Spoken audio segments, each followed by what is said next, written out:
Should I go to application window maybe? You click on the application, you just share screen. You click on the share screen button. Yeah. Okay, I'm going to be with you now. I just want to quickly get your talk is emotional intelligence, right? Correct.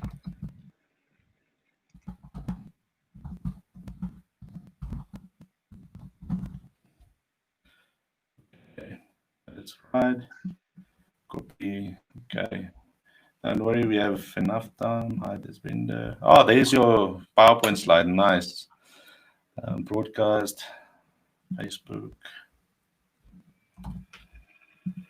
Everyone, thank you for being in the room. I see there's a lot of you coming in.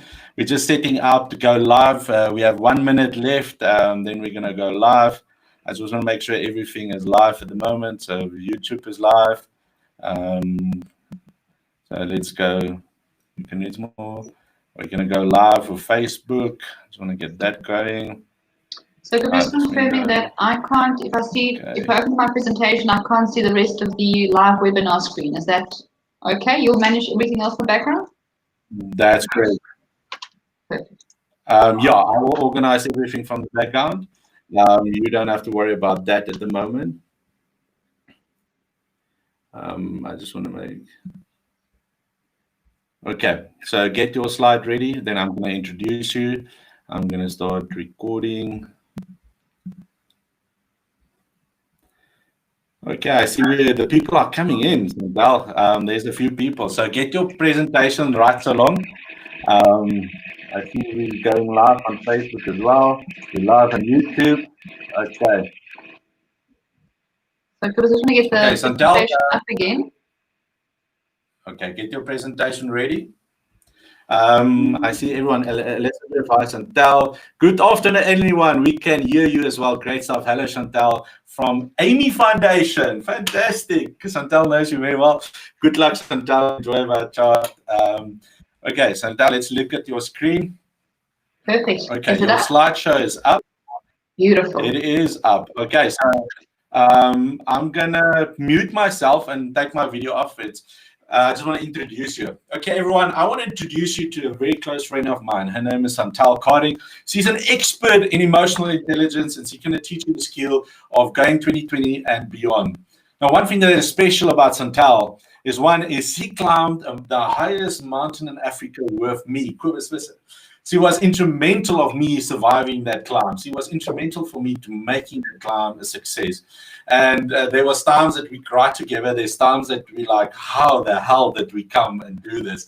And she will probably hopefully share a little bit about it. But one thing that she doesn't know, there was a point when I asked God for a signal and said, God, must I still do this? You know, that I'm doing. And well, I don't know how to answer that, but it got to an event where I did a presentation, and she was interested. I don't know if God intervened or gave her guidance, but I just got a piece of paper and saying, Kobus, here's something for you. And I'm like, God, is that the signal? And that's why I've never given up. And she's been part of my journey in this life. I'm so truly grateful for her. So everyone, over to you, Chantal. Please share and give value to the girls and the men. Wonderful. Thank you, my friend. It is a privilege and a pleasure to be with you on this electronic stage. So let's get straight into things. Want to welcome each and every one of you that are here. Just a note, technology, I'm a novice at, people I am an expert at. So bear with me, and let's hope that technology supports us well today. They say nothing splendid has ever been achieved except by those who believe that something inside of them was superior to the circumstances. And the next hour, slightly less we have together, what I want to do is take you on a journey to really have an hour with yourself, a me hour, manifesting your personal excellence. So switch your phone on mute, take the landline if you're in the office off your hook, and let's start with 101 upskilling days. So Kobus, if you see in the top right corner, if I'm doing the maths right, you can actually Kobus in the corner there. So probably about 4 years ago was the first time I met Kobus through a mutual friend, Robin. And the same night we walked on fire, And a year later, I met him for the second time. And on stage, he said he was going to do my lifelong dream was climb Kilimanjaro. And I decided in that moment I was doing it. And he got off the stage and said, I'm going with you. And because I'd met him a year ago and he'd said nothing about it, I thought I had time, only for him to say is we're going in 9 months. And I'll be honest, I hadn't seen the inside of gym or training in about a decade, and probably longer if you look at my history. Second story is I've pretty much grown up in a bit of a soap opera. And growing up, when I was about 9, I moved back to my mom, and there was a word that went around our house is that she's not as smart as her sibling. His IQ is a lot higher, but she just works really hard, and that's why she does well. And that kind of belief system of having a low IQ and not being smart enough stayed with me for, I would say, most of my schooling career. Third story, there's a fox and there's a turtle. So one day Mr. Fox walks around and he sees a turtle and he says, today is the day I'm going to eat. I'm going to eat well today. And the fox walks close to the turtle and the turtle sees the fox and he says, oh, fox. And he realizes he's too slow to outrun the fox, and he decides to go inside to decide what to do next. So let's take a journey and I'll complete these as we go. So if you are in your seat at the moment, I'd like you just to ease into this presentation. So if you'd like to get comfortable in your seat, sit back straight, and the first thing I'd like you to do is just become aware of your feet. Become aware where your feet and the soles of your feet is touching the floor. Wiggle your toes, feel your heel being grounded into the floor. And as you do that, I want you to take the awareness of your feet and move the grounding of the earth up into your legs. And become aware of your legs. Move your attention further up and become aware where your legs and your back is touching your seat. How you're supported by the seat that you're sitting in. Now move that awareness up into your chest and your heart space and become aware of your breathing. And as you become aware of your breathing, slowly start elongating your in-breath. Through the nose, in, 1, 2, hold a moment, and breathing out through your nose, 1, 2. Keep your attention on your breath as you move the air in through your nose, into your heart space, holding it, and breathing out for 2. And again, let's repeat that one more time. Breathing in for 1, 2, holding in your heart space. You'll feel your shoulders start easing, relaxation setting in, and breathe out from your heart space back out into your nose. Do this 1 or 2 more breaths, and we'll return together.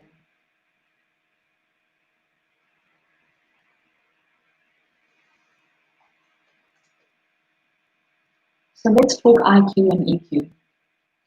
So as I said, I had a very colorful, movie-worthy upbringing. And when I was in grade 2, I specifically remember failing Bible studies. And that was probably one of my rock bottom moments. And in grade 3, I continued and I got a better year average. And grade 4, I got a better year average. And this continued to happen into high school, to the point that on my school record it said that I'm one of the few people who ever increased my grade point average every year since primary school and hit the highest average I had in grade 11. Went to varsity. Again, the harder it got, I hit my peak year in my final year. And that kind of became a bit of I think, a new belief system for me. And only at varsity I realized that there's a name for this ability to face adversity and be able to reinvent yourself and rise again, and it's called resilience. And so I realized that what I definitely have is the other smarts, the emotional intelligence. We oftentimes speak about the hard skills and the soft skills. The hard skills are easy to recognize. It's the actual technical knowledge that you have, your expertise, be that software developing, be that accounting. But the soft skills are often the ones which are overlooked but incredibly important. These are things like your decision making, your ability to collaborate, adapting, and emotional intelligence. So the World Economic Forum in 2015 brought out a report about the future skills that they were predicting based on this fourth industrial revolution we were seeing. So in 2015, the active skills that they were looking for was, yes, complex problem solving, people management, quality control, creativity was on the last place.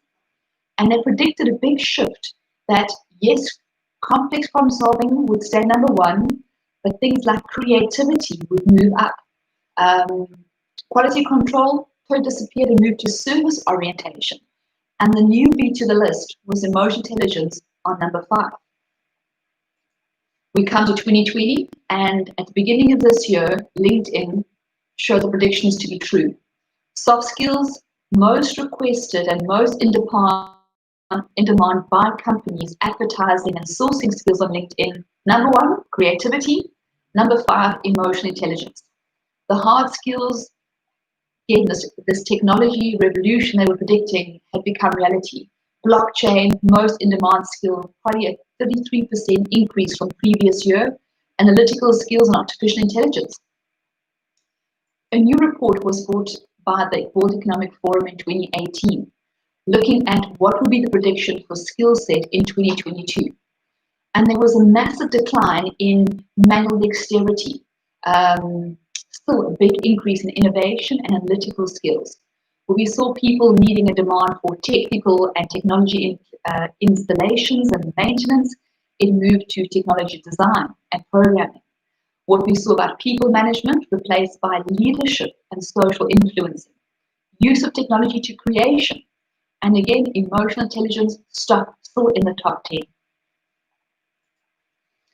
The second interesting part of this data was that they said that we would have a loss of jobs worldwide of 75 million. But the interesting fact and the hopeful fact is an increase of 133 million new jobs. So moving away from a lot of things we know like payroll, data, accounting, and finding more kind of tech stuff happening in the sense of data analysis, AI, machine learning, sales and marketing. So a very big rise on the technology side. But the interesting part was that of the skills that we currently had been seeing, 53% would still be relevant, but 42% of the skill set was not and is not currently in the workforce, which requires a major reskilling.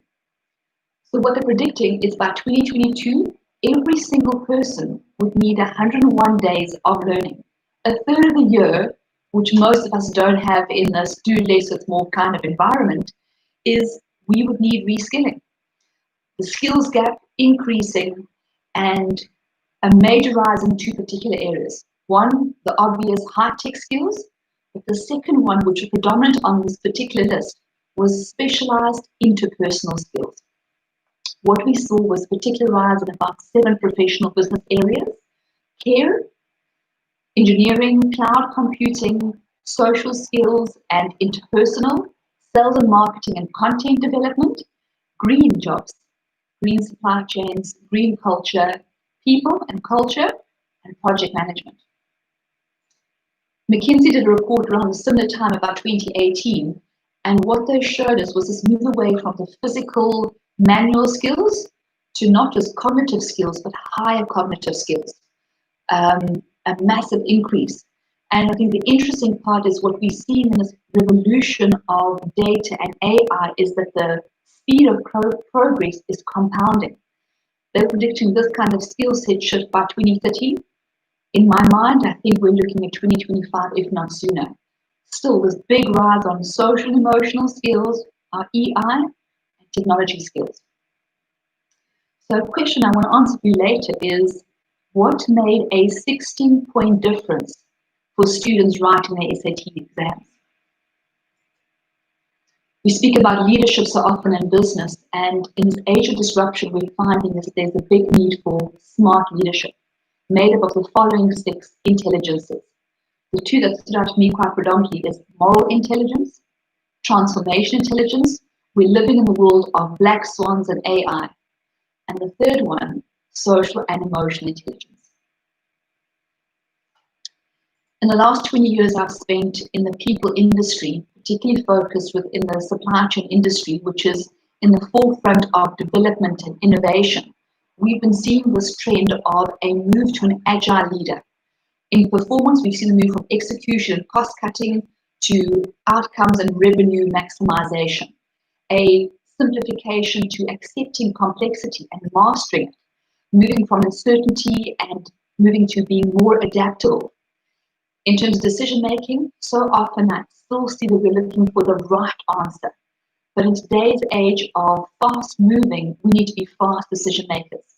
Quick decisions, fail fast, reskill, and adjust. In terms of the world, and even as individuals, we are wanting customization of everything. Technology, opportunities, business at our fingertips. And we're seeing that this world of hard skills and being a master of your tools and your craft has moved to master problem solvers and people who are able to move across the boundaries.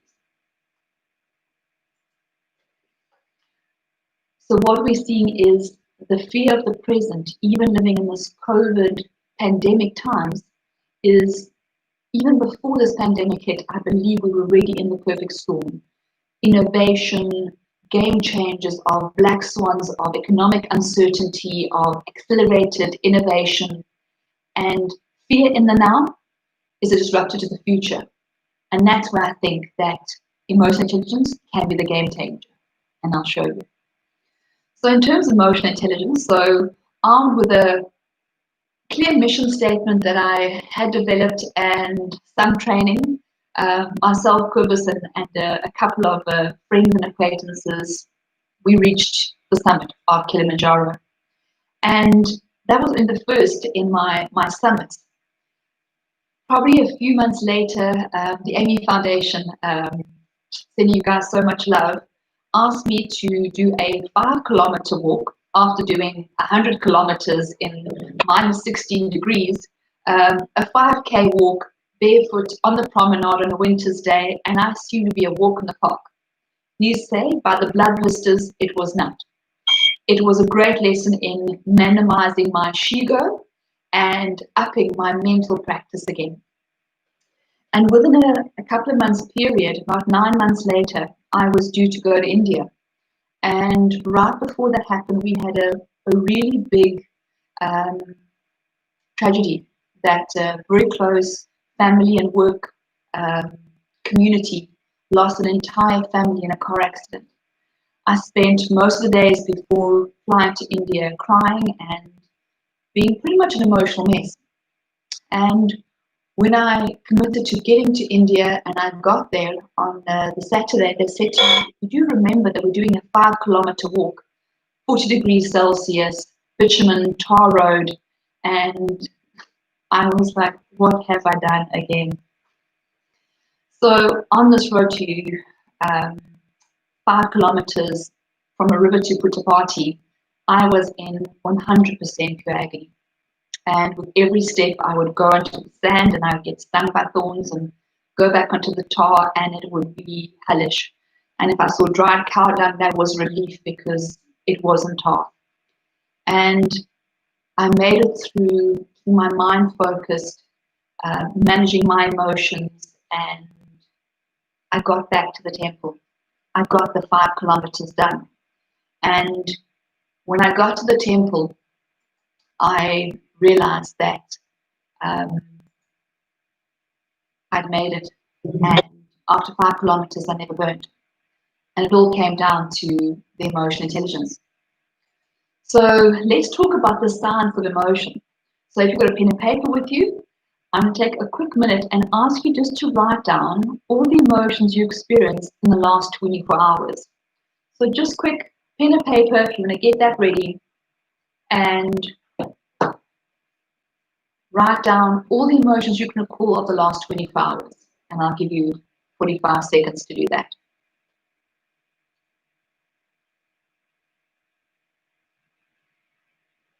Just write them down on a piece of paper. You've got something scrap with you just to write on.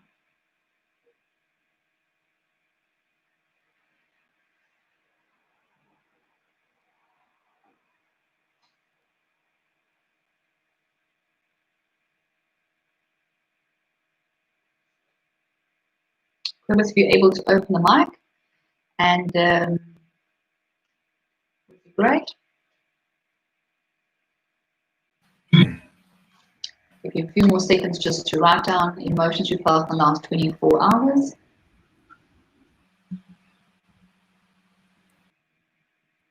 And you can start.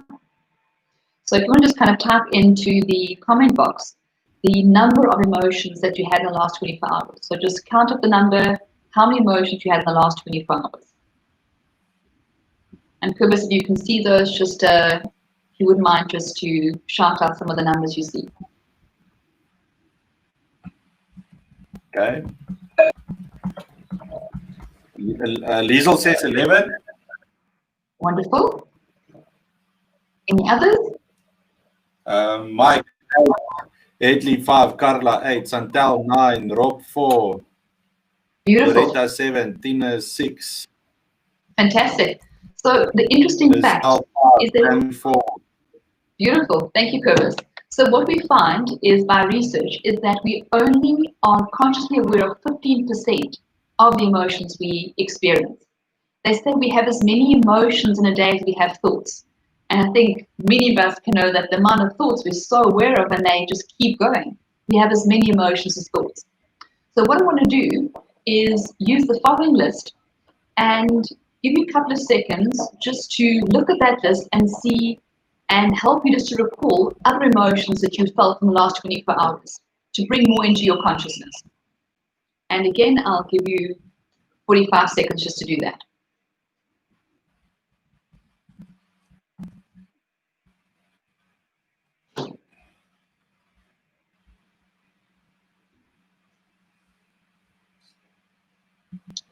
Find any of the emotions that you found or you had in the last 24 hours, just note them down.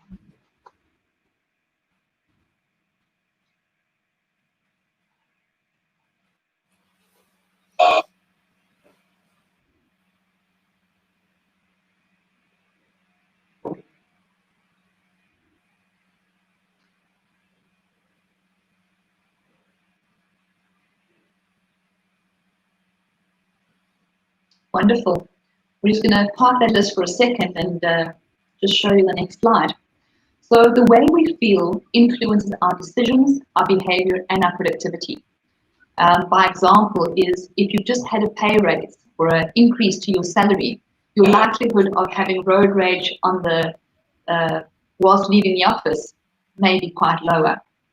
In terms of our behavior, our emotions show up in everything we do, in our facial expression, our body language. Our emotions come up in our behavior. And obviously, in terms of productivity, emotions have a direct correlation to our productivity. So in terms of looking at your list, so oftentimes we find is that with extra attention, if we put more attention, we can recall more information or more emotions we have experienced if we bring it more into consciousness. The second thing I want you to do is just to note for me is the amount of positive versus negative emotions. So again, as if you could just have a look for me and just put an X behind the positive emotions, and these are our productive emotions. And just again, Kobus, if you wouldn't mind just to be our voice. So note down the positive number and note down the negative. So you can just put in a plus and give me a number and a minus and a number. And then just see how the positive emotions versus the negative emotions compare. So welcome just to type that into the chat box whenever you've done your calculation. If you see something, just shout it. The Liesel says 15 plus and 5 negative. Interesting, beautiful. Was a good weekend. Edley says plus 16 minus 4. Santel says plus 3 minus 4. Then Duzel says plus 5 minus 2. Tammy says plus 2 minus 7. Interesting, beautiful. I think it's always beautiful. I find different numbers depending on which day I'm doing it. If it's post a weekend, we've got good energy flowing, we've had some good recharge, the positive emotions usually up. If I do this on a Thursday, the negatives oftentimes are outweighing the positives. But the interesting thing that I want to know, particularly around this and the science of emotions, is that we as a race have a negativity bias. That means that we are biologically equipped to perceive, respond and process and recall more negatives. And it comes back from our evolutionary time. So in today's life, we're not being chased by tigers too often, but we are finding that the psychological effects within the workplace, stress, COVID, workload, office politics have got the same diminishing effect on our emotions and effectively on our behavior. And that is the power of the emotion intelligence and the positive psychology movement, is that it helps us to make more intelligent choices around our emotions, how we respond to them, tipping the balance in our more productive favor. So as I said, after 5 kilometers, someone took this picture and it burned. And the path for me was understanding what happened on a neurological basis between the promenade and India. Because my expectation was that I would probably be a lot worse off than I was the previous time I did a 5K walk barefoot. And really, if we look into the science of the mind, the biological mechanism, let's look into that slightly deeper. So at any point in time, an event happens. We take all information through our senses and we bring it into our neurology, into our brain. And what happens is that there is a small organ pretty much in the center of your brain. If you were cutting straight through your ears and straight through your nose, at that crossing point, we have an organ called the amygdala. It's effectively our emotional brain. And as soon as information comes in through our senses and into our brain, what happens is that the amygdala gives it a tag. It either categorizes it as a reward or as a threat. At that point in time, feelings of being satisfied, meaningful, valued, oftentimes get the reward tag. Concern, worry, frustration, stress gets a threat tag. And only does that information then go through to your prefrontal cortex or our thinking brain.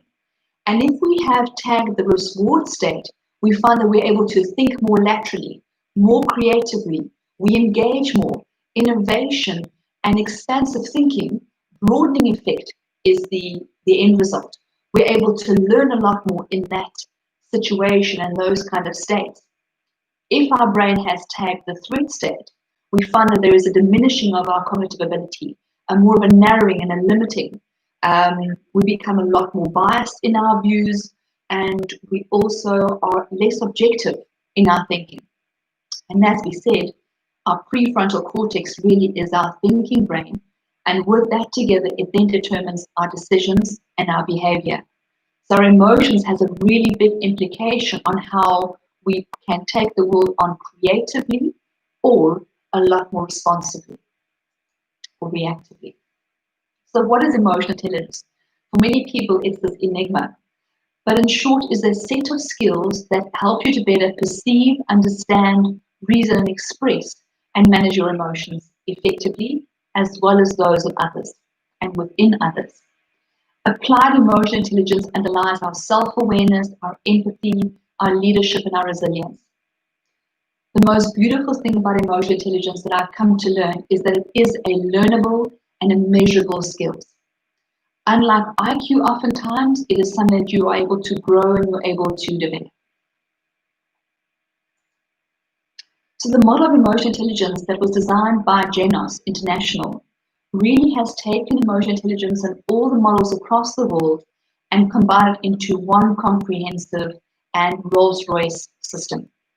Pretty much what we found is that there are 6 core competencies: self-awareness, awareness of others, authenticity, emotional reasoning.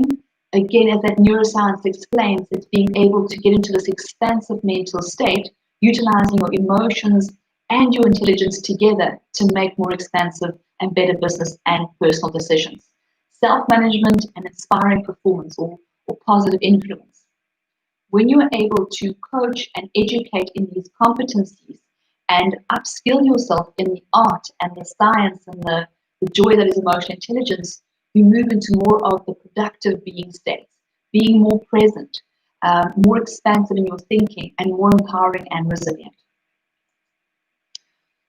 So looking back at emotional intelligence as a game changer, looking at the skill sets that we're needing to have going forward, we saw that emotional intelligence was number 6 on the list. But based on what we've just seen in the science of emotions and the neuroscience, is there are 4 additional competencies or skills that are directly influenced by emotional intelligence. If you'll notice those, people management, coordinating with others, service-orientated are inherent in what is defined as emotional intelligence. But for me, the most beautiful and powerful learning in this process of emotional intelligence, as is from the neuroscience, is that we oftentimes think that we think and then we feel. But the magic from the neuroscience has shown us that we feel think before we think. So effectively is our emotional intelligence enables our cognitive ability. So complex problem solving, critical thinking, creativity, that expansiveness, being able to use better decision making, negotiation, cognitive flexibility is all effectively determined by your emotional intelligence. And here's some case studies that just kind of show the practical side of it. So a study done by Gerald Mont showed that in developing international business capability, EI was the difference. They found EQ was twice predictor of performance that IQ was. In terms of career sex, so looking at top performers in business, we find so oftentimes that companies are employing for IQ. We look for a certain skill set, but when it comes to promotion and offering, in my experience, is people get hired for EQ or they get hired for IQ and they get fired for lack of EQ. The biggest differentiator in terms of high performers and people who are getting promoted, 7 of the 10 predictive skills was EQ. A beautiful case study in terms of the US Air Force. Being a pararescue jumper is one of the most technical, high-stress jobs that you could potentially find. And what they did is a study where they actually tested people's EQ pre the training. And to put it into context, to train one pararescuer cost them approximately $250,000 US. And they found that the fall-off rate of people with a high emotional intelligence, they were able to save 190 million rand, or $1 million, sorry. So in terms of emotional intelligence was a high predictor of course success and of being able to manage high stress, high complexity, and learning ability. And another example from Sanofi Aventis, a pharmaceutical company, which was done by Genos International, is that they found in terms of their sales team, they took half of the team and they did EQ training with them over a 3-month period and kept a control group. And in terms of the team that did emotional intelligence, they found an 18% increase in EQ within a 3-month period, which one is incredible from a skills upliftment perspective. But the real clincher was that in terms of comparison with the control group, the EQ training outsold the control group by 12%. And in rand or in dollar terminology again, that equated to a 2.2 million rand increase in their sales month on month. So 2.2 million increase just in terms of sales training due to emotional intelligence. And also looking at kind of life success and not just about business, but another study in terms of professional athletes. Oftentimes there is a tendency that after they've had this incredible ride in terms of their professional careers and sporting careers, they move oftentimes to substance abuse or struggle with relationships and health. And the big determinant for life success post a professional career was emotional intelligence. 60% predictive ability in terms of success. So looking at this science, this neuroplasticity our mind has the ability to do, we see that in terms of mindfulness, which is being used so widely by so many companies across the world. Google has a mindfulness room on every floor of their buildings. The word mindfulness comes from the word satipatthana, which means to keep your attention inside. So if I go back to the fox and the turtle, is the turtle went inside. He became quiet and he was patient and he stayed calm. And the fox circled and the fox circled. And at a certain point, the fox gave up. And he said, there's another place I can rather go. And he huffed and he puffed and he moved on. Because oftentimes, if we're able to go inside, if we can bring our awareness to the inside, we observe, we have the ability to control our reaction, and in so doing, change our destiny, our work, our professional lives. So emotional intelligence, knowledge is not power. Applied knowledge is power. Emotional intelligence is able to apply the knowledge that you actually possess. It is the switch that converges both sides of your brain, and it helps you to manifest your excellence. So as requested by my good friend Kobus, our real intention for Forging Your Destiny is to offer you value. So in terms of this particular presentation, what I'd like to offer every person who's on this call is we will do an additional quick webinar, a 45-minute emotional intelligence experience. In addition to that, I will send you a copy of the summary of the presentation. My team is working creatively with me to give you one strong PowerPoint slide that summarizes some of the great learnings and key points of the presentation. And then also what I'll do is I'll seed and feed mindfulness technique that we start the presentation on. I will send you a recording of. And I'd like to encourage you is as often as you have the opportunity, once a day if possible, is just to center yourself. In this time of pandemic and having to restart our business lives and also our personal lives, and kids still being homeschooled or in a hybrid model at the moment, take that moment to bring mindfulness into it. Be the turtle, not the fox, and ground and center yourself. And in addition to that is my team and I have started, we're calling July the hashtag Jumpstart Month. And for that reason, we are on a 101-day program to reskill. Based on what we've seen from the World Economic Forum is every single person needs to be reskilling themselves. And we would want to kickstart that process. And we will on a daily basis for 33 days send you our reskilling hints and tips and some coaching information just to help you to kickstart this new Forging Your Destiny. And then in addition to that, we will be running our next Emotional Intelligence Leadership Program at the end of July. So the Emotional Intelligence GENOS program is a workshop that we do in a 4-hour period. We particularly will be doing it in 2 sessions. So 2 hours on the first day and 2 hours on the second day. And the value of that is about 3,500 Rand. In addition to that, we will actually be looking at giving each person an individual emotional intelligence report. So you'll be completing a full emotional intelligence assessment. In addition to that, you will be getting your full report for yourself. And what we'll do is we'll actually upgrade to a leadership report, and that value is about 2,185 Rand.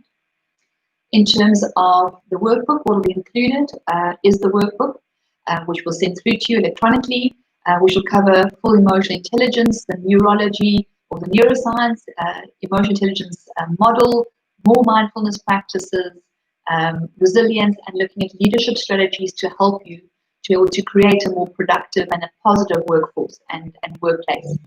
And then lastly also is the developmental guide that covers all 6 of the key competencies around emotional intelligence will actually be included for you as well. So the value of that is 5,500 Rand. But as a special gift that I'm giving to you through my friend Kobus is we will be doing the offer of 2,500 Rand for the remainder of this Forging Your Destiny series if you book. So what we'll add into that is I will send you a new mindfulness practice every week for 5 weeks.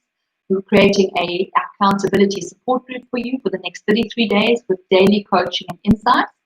And as you then hopefully start the 101-day reskilling process, we'll give you a 25% discount on your next People Shop assessment.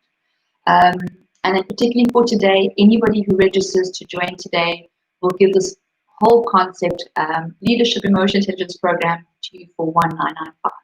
So, Quivers, you're very welcome to send it through to the page in terms of being able to do bookings for that. And hand over to some questions and answers. So, Quivers, you're very welcome to press the button for anybody who would like to sign up for that opportunity. I think I failed to mention that the first time I met Quivers was the same weekend I pretty much wrote my own personal mission statement. And it was to forge and nurture raw talent. And in terms of what I do now for a living is pretty much that. It really is to raise love in business and to forge and nurture raw talent. So I really want to encourage you to join me on this journey that we help you with one of the most critical and potentially game-changing skills for you is to help you to upskill your emotional intelligence. So please join me and let's make the future more of a beautiful and enlightening journey. And head over to questions, Quivers. Okay, and that was 3 minutes, anyone by have the way, a question? just so you know. I see you in time. It's not like me pushing it. Okay, so if there's anyone, I see there's a few people on. Any questions that you would love to ask Santel? Now it's the time. You have an email address to email and an Afrikaans pla. What's that in English? Well, I would go with the pla, but I'll go with contact. You're very welcome to get in contact. Contact me anytime. So now you agree my English is very deliciously. So I think my airtime is running out in my English today. And you've still got a couple of hours to go tonight, my good friends. So you've got to recharge that. Yeah, definitely. So for those, while I'm waiting, I see Santel. There's a few that says, "Thank you for your pearls of wisdom. Great session. Thanks, Santel. Thank you very much. Thank you so much. Awesome. Thank you. That is awesome. Thank you. Wow. Thank you so much. Wow. Great. A lot of people enjoying it. Thanks from Michelle. So let's see.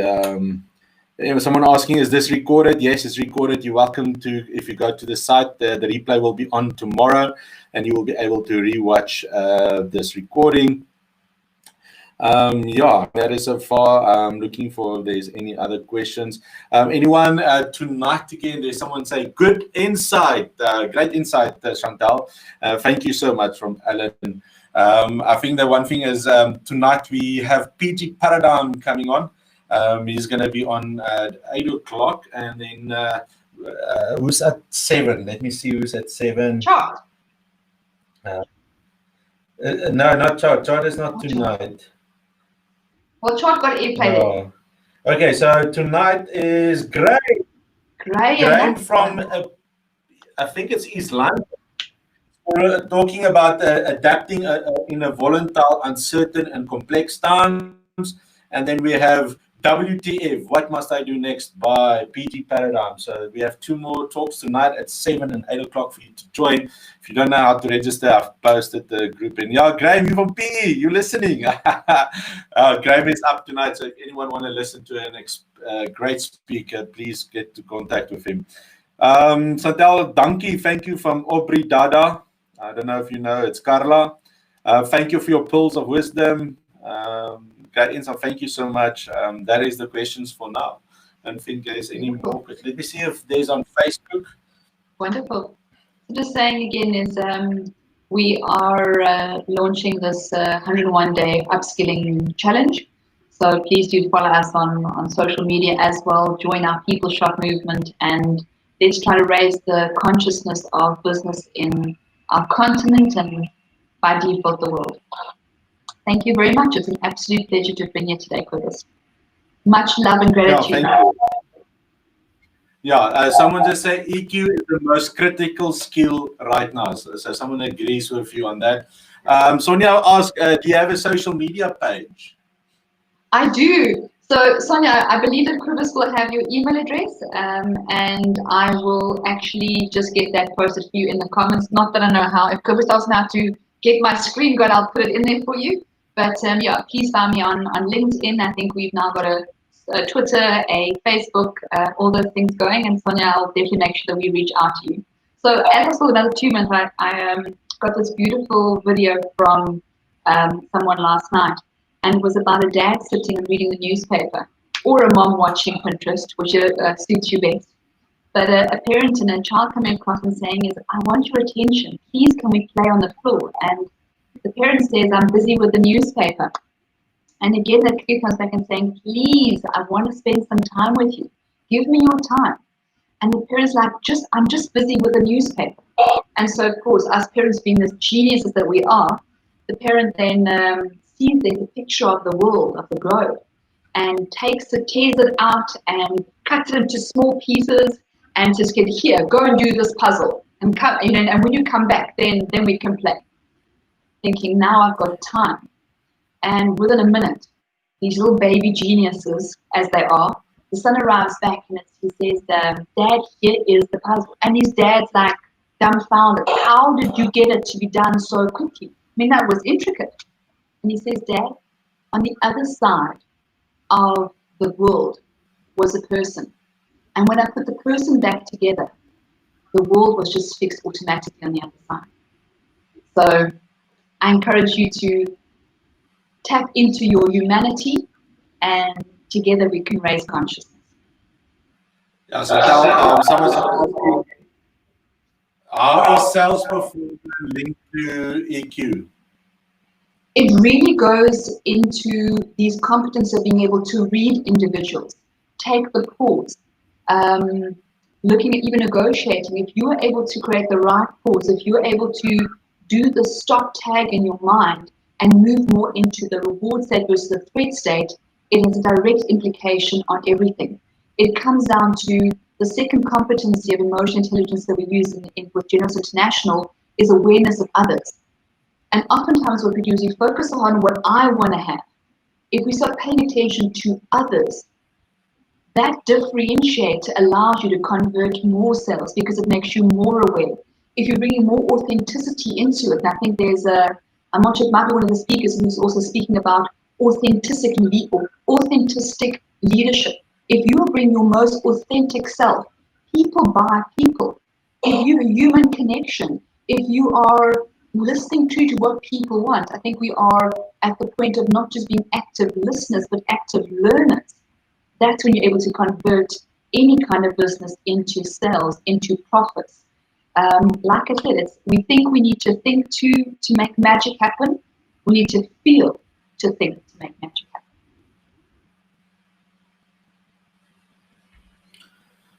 Okay, so I see someone is Sonia is typing. Sonia says, wow, powerful. So she says, thank you for the social media links. We say, hello, Chantal. I'm from Pietermaritzburg, Neville, Tex, Granite, etc. William says, thanks. We're just seeing Loretta's also typing out. I just want to say thank you from my side. I know people are flooded by webinars and so forth. And hopefully you got a lot of value from what we are saying and teaching.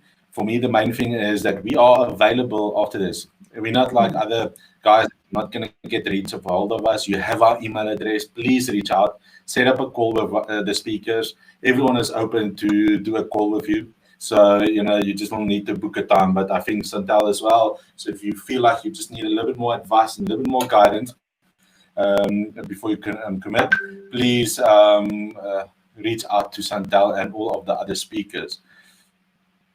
Okay, so 1 more minute, and then we're going to call it quits. Then our time is finished. You can stop.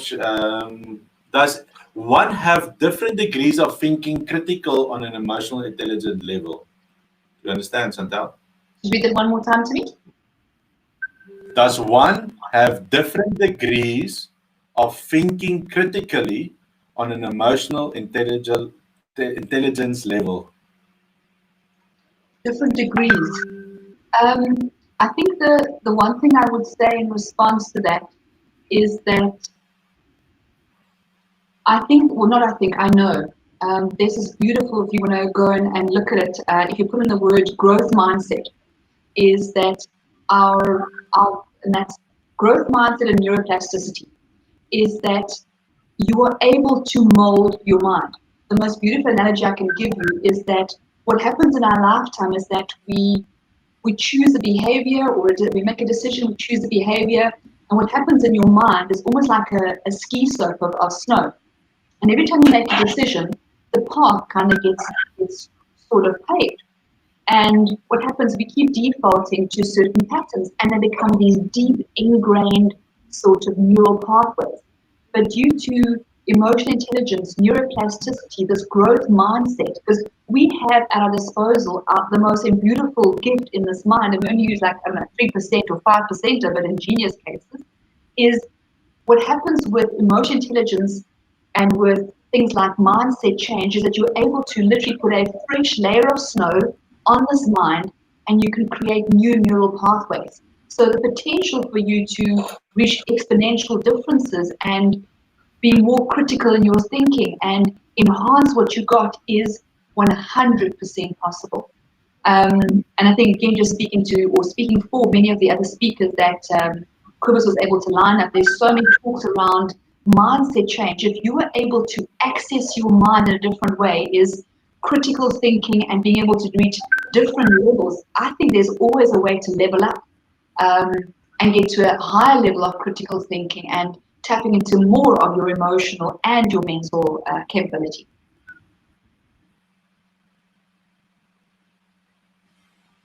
Okay, yeah, that is all questions. Marita just typing. Let's just see what he's going to ask for.